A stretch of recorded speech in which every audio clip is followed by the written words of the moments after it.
I think at least now he is truly happy, especially after the latest news that just came in right now that Bill Gates had to unload $1.8 billion worth of his stock because of the divorce that he's having right now. This, as of course, one of the other richest people in the world just sold off $2.5 billion in his stocks after also coincidentally getting into a divorce where he had to liquefy a lot of his assets. And as another person who's one of the richest people in the world started to invest in alternatives to the stock market. It's as almost if the richest people in this world know that there's going to be some kind of stock market correction or financial calamity happening soon. Welcome back, beautiful and amazing human beings. This is Liquidowski of WeAreChange.org. We're going to get into that topic, plus a lot more. We even have a very eye-opening and interesting interview with one of the co-founders of Nevada King in this video, where we're going to get into some of these larger economic consequences that are becoming too apparent to ignore right now with some really important information. That, plus all the latest news that's happening right now, as of course we do our best to try to inform you about what is actually happening in this world. And to answer the question that we began today's broadcast with, are the world's richest people liquidating their company's stocks at all-time highs? Some even going through divorces that are really for tax evasion and insider trading purposes? Is that happening right now? Well, truly, I'll just be honest with you, I don't know. There is some circumstantial information, but again, correlation does not prove causation, and it's a shame that we don't have real journalistic institutions in this country that could actually investigate these important matters fully, but sadly are protecting the current power structures at all costs. And they have the gall to call this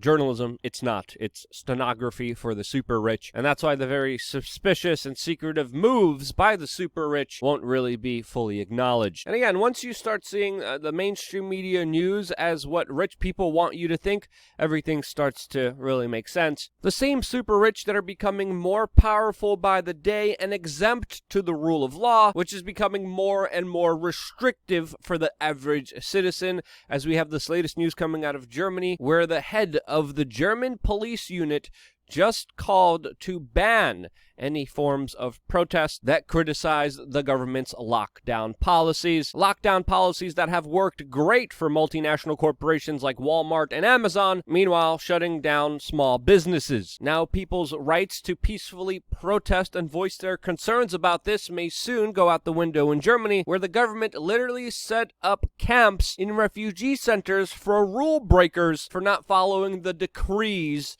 of local government when it comes to this exact same issue. Now, as citizens get punished for more and more trivial behavior, large multinational corporations still get away with absolute horrible crimes just by paying a small fine comparative to their profits. As today we found out that the Honeywell Corporation, that gets a lot of lucrative government contracts paid for by the tax dollars, was just fined just $13 million for sharing military secrets with China. In other news, the state of Texas announced that they are putting together proposals to get rid of, quote, woke philosophy, specifically dealing with critical race and gender theories from being taught in their classroom. The Texas Senate just also approved a bill that would allow people to constitutionally carry. All of this as, of course, more and more people keep flocking to the state of Florida. All of this as people have been flocking to the state of Texas, a state that is becoming less and less restrictive of its citizenry and representatively isn't bowing down to the, quote, new normal, which, by the way, we are going to be talking about extensively on LukeUncensored.com. There's a lot of important information that Tucker Carlson brought up that we've been talking about on Luke Uncensored for a very long time. There's a lot of things we're going to be discussing, all of that. Make sure to look for today's video in our email. Now, just jumping into the main subject of today's video, obviously, a lot of people have a lot of inflation concerns. We told you a couple weeks ago to keep a close eye on commodities. We told you that they were going to go up dramatically. They have. The price of lumber has absolutely skyrocketed. The U.S. trade deficit is hitting records. There are major supply shortages, and many factories and companies are finding it harder to get people to actually work. A lot of this signals some very troubling times, so that's why I'm very happy to have Collin Kettell, the co-founder of Nevada Kings, joining us today, where we're going to be discussing all of these important aspects in detail. This interview was done on behalf of Nevada King. We are working together officially for full disclosure. And as you know, I've been talking about alternatives to the dollars and precious metals for a very long time, and it's more important to discuss than ever, in my opinion. This is a win-win for me. You get to hear about a company who has its ear to the ground with information from inside of the business that you can't get anywhere else. So, Collin, I'm so happy to have you on. Before even getting into any of the introductions, a lot of things are happening financially right now. A lot of prices are rising for goods. There are supply shortages that are very significant. And just getting right into it, where do you stand on the larger inflation debate that's happening right now? Luke, thanks for having me on your channel. The inflation is starting to run red hot, and we've been waiting for this as gold investors, which is what I am, for the past 5 or 6 years. So the fundamental picture that I've been looking at, which is monetary easing, the Fed being loose, and extreme amounts of money going into the system, and hence more dollars each being less valuable, is finally starting to rear its ugly head in the form of inflation. I'm sure you've heard the statistic going around that something like 25% of all dollars that have ever been created have been created in the last year. And as such, it's no surprise that we're seeing things like lumber, copper, palladium, copper, all these different commodities are starting to move. You're even seeing food prices starting to go up. And I'm sure we're going to talk about this a bit later, but one thing that's been somewhat absent from that has been doing well, but hasn't been doing as well as some of us gold bugs would like, is gold itself and silver.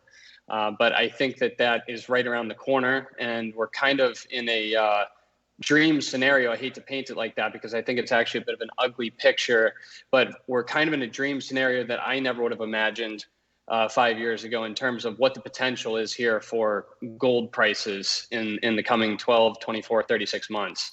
Yeah, I mean, what did people expect? The government is printing more money. They want to print more money. They want to tax people, even though they print money out of thin air, and they have these $5 trillion bills that they're trying to pass through. It's absolutely insane, because we've been talking about this for a very long time. As you know, the longtime viewers of We Are Change, we've been talking about inflation. We've been talking about the Federal Reserve. We've been talking about the spending that has been absolutely reckless. Just a few weeks ago, we were telling you, hey, commodities are going to go up.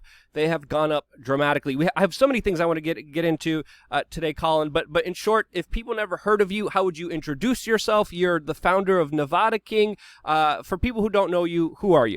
Sure. I'm a junior resource investor, entrepreneur, company builder.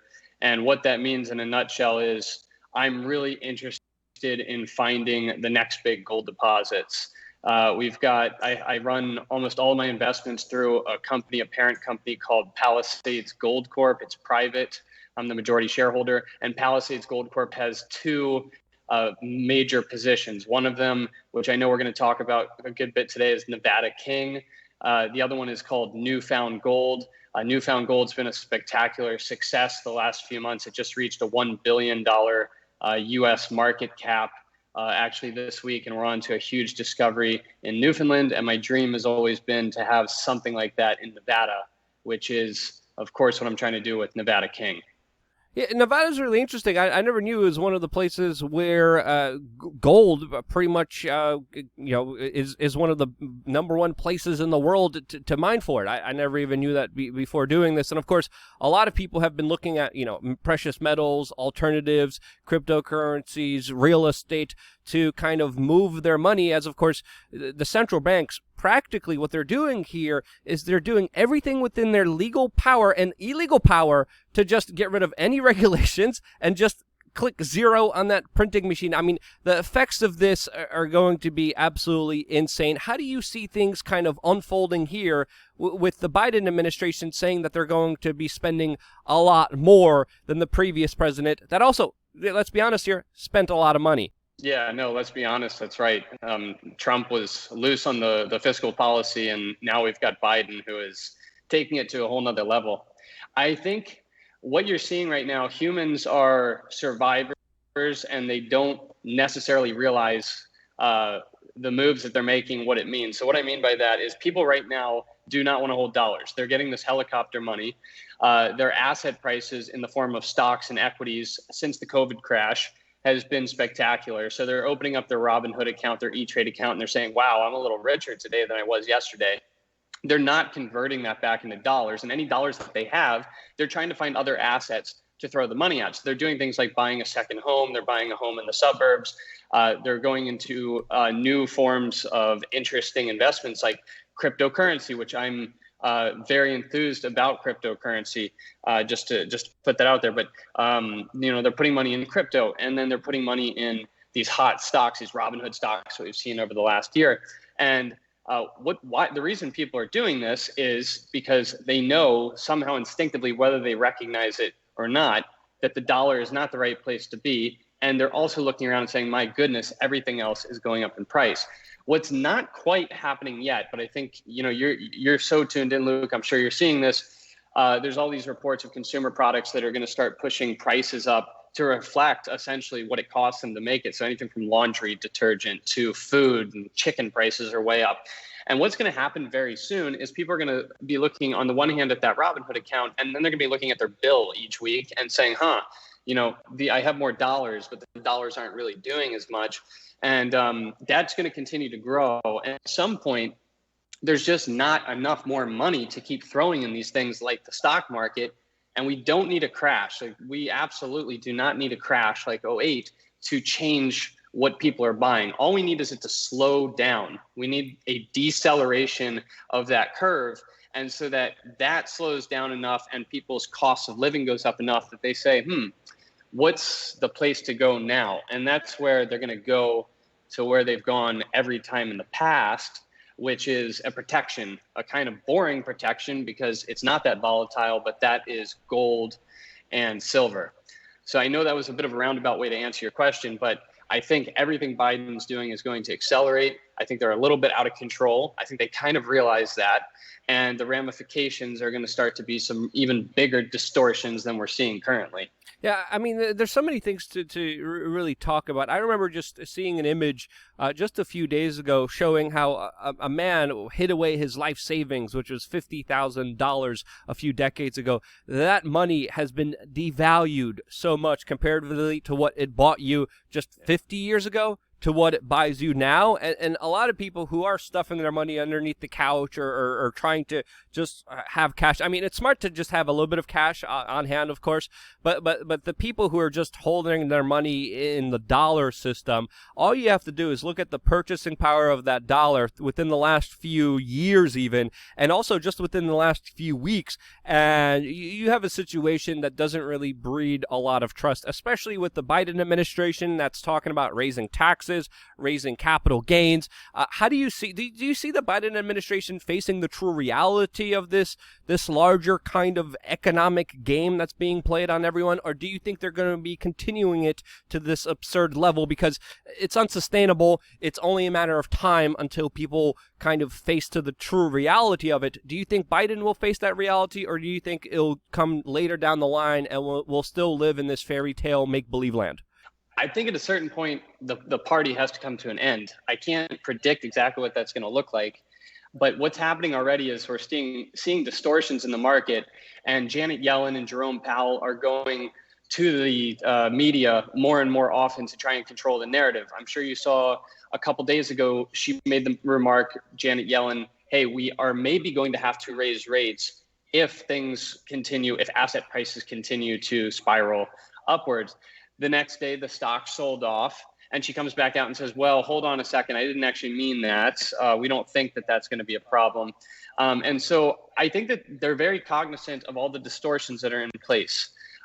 They also smartly realize at this point that if they don't continue to pump a tremendous amount of money into the system, that what they've built right now is going to unwind. I'll give Biden a little bit of credit, as much as I hate it, that he's talking about raising taxes. I'm not a fan of taxes ever, but it's interesting that at least he's recognized if I'm going to create $6 trillion dollars to pump in, maybe I should tell people that I have some way to pay for part of it instead of just creating a bunch more dollars. But with that being said, there's a lot of levers at play. There's the interest rates. If the interest rates continue to go up, then that means the cost to service the U.S. federal debt, which is somewhere around $25 trillion now, goes up substantially. And that eats into the government's ability to continue to pump money. So, there's just so many different levers going on right now. And at a certain point, what happens when one of those levers, like the interest rates, for example, shoots up to 3.5%? Historically, 4%'s been a rough average over the last 100 years, 4 or 5%. What if it goes back to that norm? Well, they can't service the debt anymore. So what does that mean? They're going to have to suppress the interest rates, and they're going to have to just pump more money. And so, you get this situation that it's going to go out of control. And what that means, and I know I watch your channel all the time, Luke. I know you've traveled to some places that are actually facing inflation. Like I've been to Argentina a few times. I think you went down to Venezuela at some point, which would be a much more obvious case. But in those economies, people will not hold their cash. They're smart enough to know, hey, I have enough to buy what I need this week, but that's it. And I'm going to spend it. And then when I need more, I'm going to figure out how to sell something to get it. And I'm not saying we're going to see that extreme in the United States, but the stability of the US dollar, it's already starting to come apart. Yeah, I mean, having conversations with people in Venezuela that went through hardships, having conversations with people in Zimbabwe, seeing those Zimbabwean dollars, seeing the situation there, even currently, if you guys haven't seen the videos, definitely recommend We Are Change Zimbabwe. You learn a lot of very important lessons just by understanding a little bit of current events and current history that are absolutely important to understand. And sadly, we don't get this information. So that's why I'm very happy to talk to you, Collin. And as an entrepreneur, as like a business owner, how do you operate? What's your business strategy during these insane times? My answer on that's probably a bit skewed because my business is almost exclusively focused in the precious metals space. So, in theory, if things continue the way that they're going right now, precious metals and anything precious metals related could really be the one sector that shines while everything else is kind of in trouble. But more broadly, how are businesses going to operate right now? Well, first of all, Biden's talking about raising taxes. That's going to further harm businesses. We've seen COVID has caused a tremendous amount of these small businesses to close down and shutter. So, you're seeing more of a concentration of businesses being controlled by kind of these bigger companies and conglomerates, and all these things that we as Americans talk about as the backbone to a healthy American economy, like having the balance of Main Street and Wall Street and having a healthy small business sector. These things will just continue, in my opinion, to get worse and worse. More specifically on my side, we're seeing the beginnings of some strong interest coming in from all different kinds of investors. It was shocking to me last year to see the beginning of the silver squeeze movement, which was a millennium-led young people sort of movement of people saying, hey, silver does have value. This is something that we want to hold to protect our money and squeeze the banks and whatnot. You also have institutional money starting to come in strength back into the gold and silver mining sector. And we haven't seen that for the past 7 or 8 years. So, from my side, we're actually starting to see a renaissance and interest coming back into the space, which has been absent for the last decade. And there's no faster money made than when a gold bull market happens. I've seen it before, and it's a spectacular thing when it occurs. Now, a lot of people are going to be asking, why gold and not things like Bitcoin or cryptocurrencies? For me personally, it's like, why not both? I think it's important to look at other alternatives. I think it's important to do a lot of research and homework. But do you have an answer to that specific question? Because I know a lot of people are going to be asking it. Yeah, I find it unfortunate that a lot of, I agree with your statement there entirely. I find it unfortunate a lot of Bitcoiners are anti-gold, and a lot of gold people are anti-Bitcoin. And I think that the narrative is of benefit to both sides, because gold has languished right now, while not just Bitcoin, but everything else has gone up. And so the gold bugs will say, hey, it's because of Bitcoin that gold's not going up. And then the Bitcoiners have a new technology that's only been around for 10 years. And what they want to say is, look, gold's a $10 trillion market. It's been around since before the stock market. It's been around since before anything. It's been around for 5,000 years. And in 10 years, we're going to remove it from being significant globally. And if they can perpetrate that narrative in a convincing way, then they've solidified a $10 trillion value to this new system that they're building.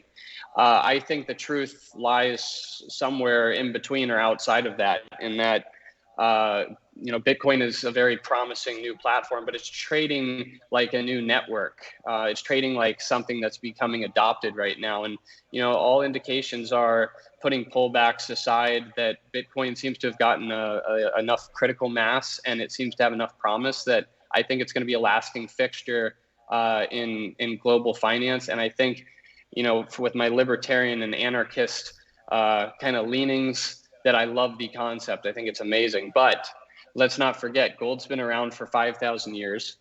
There's a lot of question how much gold is actually at Fort Knox, but the US dollar, which is the dominant currency, is the most dominant currency because it's got gold backing. They have more gold than any other central bank in the world. You look at the other major significant fiat currencies, and while they're fiat, they are backed in a sense by there being gold held by those central banks. And the currencies of the world that have no backing and no lasting are ones where the central banks don't hold any gold. So my point being that gold is understood not just by investors for millennia, but also by the central banks the last 100 years, that this is something that backs up the currency. It's something that always reacts in times of inflation when there's fear, and it's going to do the exact same thing this time, in my opinion. People are going to be pitching gold as hard as they're pitching Bitcoin when gold's at $5,000. It's just the way that things go. People get excited about what's hot right now, and they tend to try to downplay what's not hot and make the case that it's never going to be hot again. Now, the company you co-founded, Nevada King, you guys have the fourth largest land package, correct me if I'm wrong, in Nevada. How did you guys get that, and what's the larger significance of that? Sure. So Nevada, as you pointed out earlier in the conversation, is the largest gold producer in the United States as a state. In fact, if it were its own country, if Nevada were its own country, it would be the fifth largest producer in the world. The two large gold mining juggernauts that a lot of your listeners probably know the names, Newmont Mining and Barrick Gold, are both headquartered, based with a lot of their production in Nevada. And this is, if you're making a comparison to real estate, this is your New York or London of the gold real estate market. There's two major trends in Nevada. They're called the Battle Mountain trend and the Collin trend. And when I say a trend, I mean an area that's about 100 miles long and a few miles wide, and where you get these areas of intense gold mineralization and where mega deposits form. These are elephant-sized deposits, so pits that you can see, holes in the ground you can see from satellite images. When you drive by these things, they're unbelievable. They're producing, just tremendous amounts of gold on an annual basis, and they're cash flow kings for these companies. So what started to happen, Luke, is back in 2011, gold was really, really hot, $1,800 an ounce. Barrick and Newmont began getting reckless. They started buying things at really high prices at what ended up being the height of the gold market. So that by 2013, 2014, they had gotten themselves into some really bad financial trouble. Gold prices by then had dropped down to about $1,200 an ounce. And what they did is they started paring back anything they could. They fired employees, they shut down mines, and they started to pare back on their prime exploration ground in the Battle Mountain trend. So in 2011, the whole trend was staked. That means companies had claims on it, and you could not go in and get new claims. By 2015, the narrative had totally shifted, Nobody cared about gold anymore. And Barrick and Newmont were dropping prime exploration targets that, it hadn't come free for the last 20 or 30 years. And so we had the foresight as a team to go ahead and raise enough money and go in and start grabbing these pieces of ground. It's pretty interesting. In the United States, you actually have to go with stakes. So think of like a 2x2 stake, and you have to pound them in the ground, and then you have to write your name on the side of the stake, and you have to do this in 4 positions for each claim, and then you have to go file that claim with the Bureau of Land Management, the federal government, and that's what gives you the right to whatever is found on that ground in the future, so long as you continue to pay rent essentially to the government. So we went about doing that. We picked up 8,200 claims. So that means we pounded something like 35,000 stakes into the ground over a 4-year period. And what the culmination of that has been is today we're now publicly traded. We've stopped staking ground because that opportunity is gone. If somebody came to you and said, Luke, I want to raise a couple $1 million from you, we're going to go pick up all the best ground in Nevada, you could laugh at them and say, Nevada King already did that, but that opportunity no longer exists, and it might not exist for another 20 years.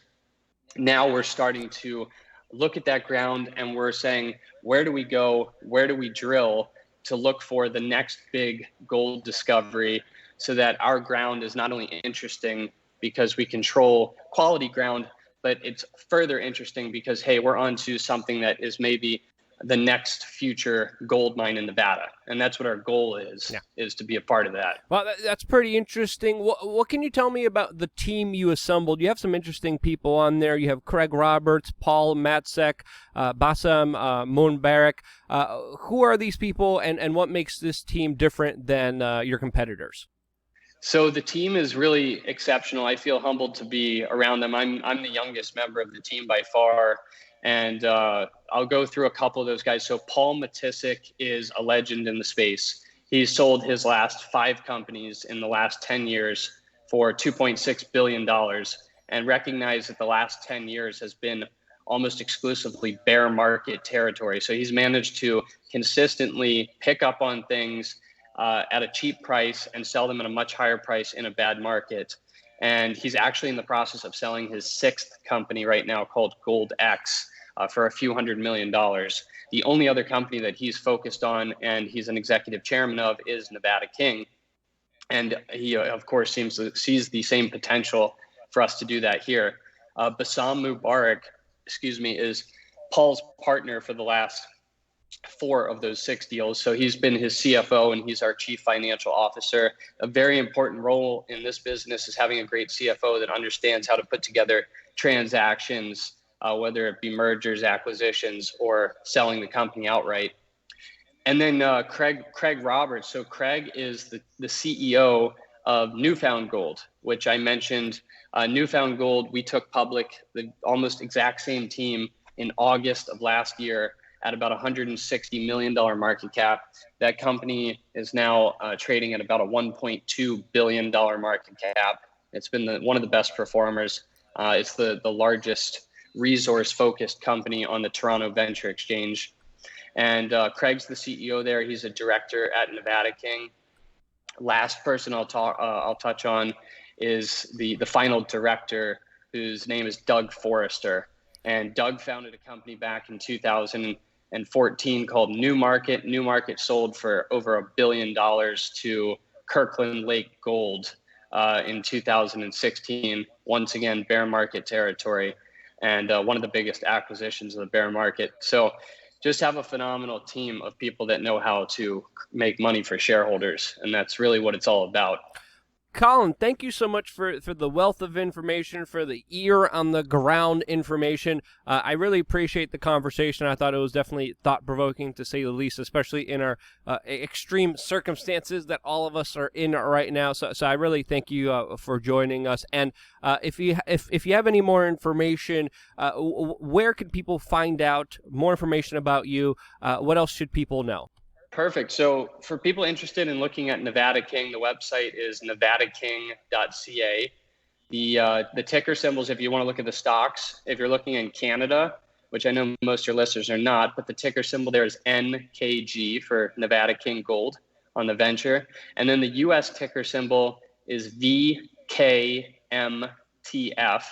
And maybe you can put that on the screen because I know those letters are hard ones to sound off. And then if people want to get in touch with me, we have a policy that with any of our companies, anybody who reaches out, we love to hear from you and we'll get back to you within 24 hours or less. So my personal email is Collin, COLLIN, @palisades.ca. And yeah, Luke, thanks so much for having me on. I think commodities are going to really start to shine here through the rest of this year and into the rest of the decade. So I'm excited to see how everything plays out. Oh, yeah, we're definitely living in very turbulent times, to say the least. Collin, thank you so much for joining us. Thank you so much for the information. If you thought this information was valuable, share it with your friends and family members. It's more important that you guys do that than ever. And because you guys do, we are still here as an independent media organization that is up and running. I love you guys. Stay tuned for more here on wearechange.org.